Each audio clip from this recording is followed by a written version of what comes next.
90s में ली गई गाड़ी 2008 में क्यों क्लियर हो रही है? क्योंकि वो जो मेरी इल्म में जहाँ तक फैक्ट है वो ये है कि जब यूसुफ रजा गिलानी साहब की हुकूमत थी जी, ऐसे ही तो उन्होंने कहा ये तोहफा आपको मिला हुआ है, ये आपकी है, ये खड़ी हुई है और आप इसके जो ड्यूज हैं, जो परसेंटेज है वो पे करें। ये किसने बताया आपको? गाड़ी अलाउड नहीं थी, रूल्स ये कहते हैं कि गाड़ी अलाउड नहीं थी। लेकिन आप एक सेकंड जरा इसको काटें। मरियम साहब गाड़ियां अलाउड नहीं होती, रूल नहीं डाल।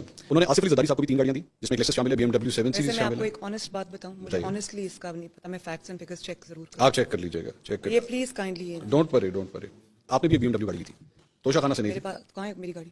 मैं आपको बताने लगा, यूएई की रॉयल भी अभी ना करें प्लीज, मैं पहले सुन लूं सवाल, क्योंकि मेरे पास तो कोई गाड़ी नहीं है भाई। नहीं, यूएई की रॉयल फैमिली से आपने 2009 2010 के अंदर, कहाँ है रिकॉर्ड में है? ये जेआईटी की रिपोर्ट में आया भाई, क्या डिक्लेयर्ड आपके रिटर्न्स के अंदर। मुझे इसके बारे में कुछ नहीं आपके पास कभी BMW गाड़ी नहीं रही 2009 2010 में? मेरे पास Mariam Safdar owned a BMW car which was gifted to her by the UAE royal family and the value of the car declared as rupees 3.5 million in the tax year 2009-2010. तकरीबन 2 करोड़ रुपए की आपने वो गाड़ी बेची in the year 2011-12. क्या picture इसको video तो नहीं कर रहे हैं? बंद कर दें जरा प्लीज।